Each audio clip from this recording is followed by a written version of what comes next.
Depression is an illness that plagues millions, if not tens of millions of people in North America, and probably hundreds of millions of people across the globe.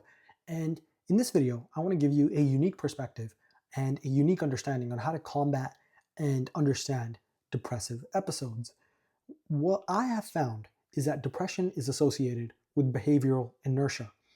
Behavioral inertia and a lack of routine are two recipes to fall into a depressive episode. And if you curate your reality insofar as you can avoid behavioral inertia and losing your routine, then you can very quickly prevent yourself from entering a depressive episode.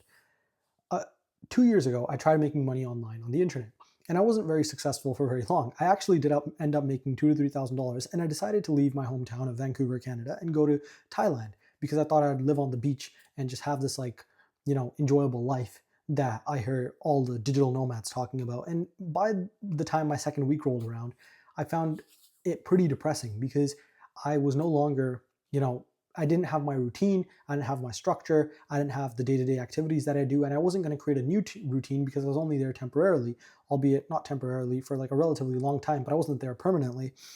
So lack of routine is one thing that causes depression. The second thing is behavioral inertia.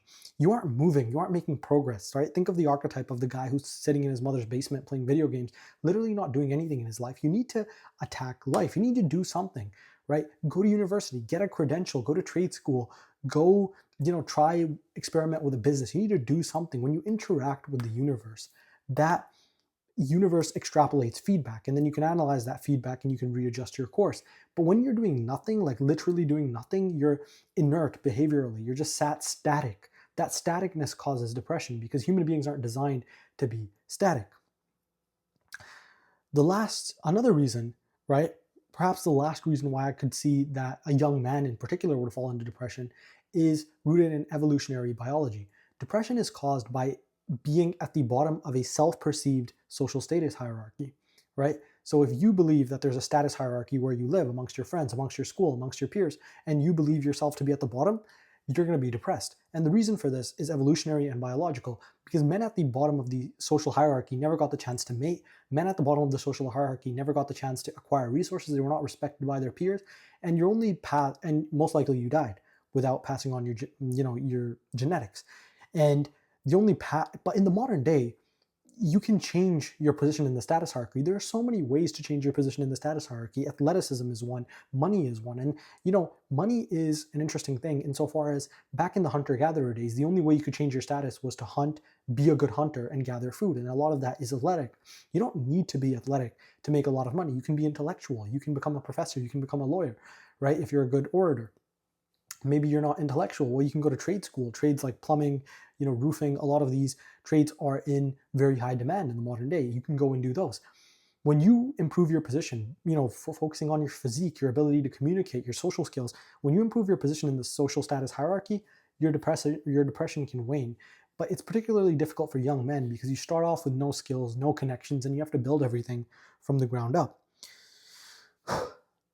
What should you do if you find yourself depressed? Well, the first thing I want to talk about is the DSM, right?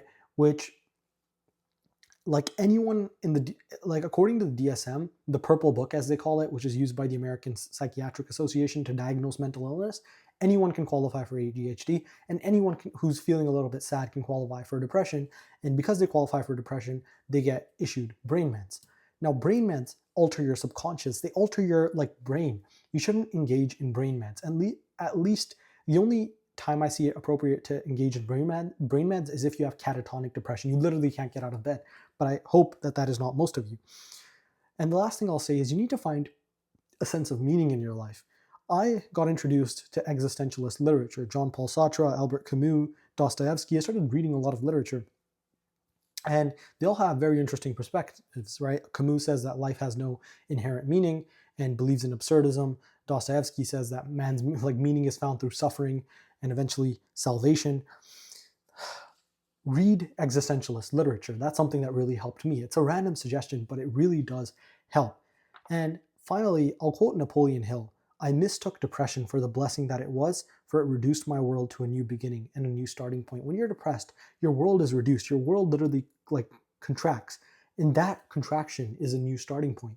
Forget the world, forget everybody else, forget everybody around you, what they think of you, so on and so forth. You can always move cities and build a new social circle. Screw everybody. Look at that place you've gotten to. That is your new starting point. And from there, you build yourself up. You build yourself up physically, you build yourself up financially, you build yourself up emotionally. You build yourself up intellectually through credentialization, through reading. Think of it as a blessing where you get this new starting point to start. Your life can get better. The world is binary. There's either action and inaction. And the longer you persist in inaction, the longer you persist in behavioral inertia, the depression itself propagates. Think of emotion as living things. They're living things that you have to combat, right? It's like a war going on in your own head. Think of it as like a living monster. And the monster of depression is quite big. And the monster that's trying to take action is quite small. And you have to keep punching it. By some measure, you have to do violence to your conscience. As much as you don't feel like doing an activity, you have to force yourself to go out there and do the activity. And over time, the monster that's overcoming the depression gets stronger and stronger to the point that the depression monster becomes a small one and the other one becomes a big one. A bit of a weird analogy, but I do believe it to be true. The last quote I'll share is another one by Napoleon Hill. He's like, was I really depressed, or did I just finally come into contact with who I am? When you spend a lot of time chronically online, like when you're online all the time as a young guy and you're watching all these streamers, all these influencers living these incredible lives, and they're instilling ideas into your head, and you just constantly consume content for days, weeks, months on end, and then you encounter your own life and your own life sucks, you're going to become depressed. That isn't depression. That's you encountering reality. That is the world showing you that you need to spend less time consuming content and more time taking action. Are you really depressed, or are you finally coming into contact with the fact that you have a lot of work to do? So gentlemen, those are my thoughts on depression. I believe it's caused by behavioral inertia. I believe it's caused by a lack of routine. I believe it's caused by a lack of meaning. I believe it's an evolutionary biological reason where men who perceive themselves to be low in the status hierarchy can be diagnosed with depression. And I believe that there is salvation. You can use depression as a new starting point to build a life for yourself. Your life can get better, and only if you have the grit, the determination. Take small steps, build momentum to overcome the monster that depression is. I don't believe it's some chemical imbalance. I don't think you should take brain meds to alter the chemical imbalance in your brain, but that is my perspective. I hope this resonates with some of you out there. I hope it helps some of you out there. But that is it for today.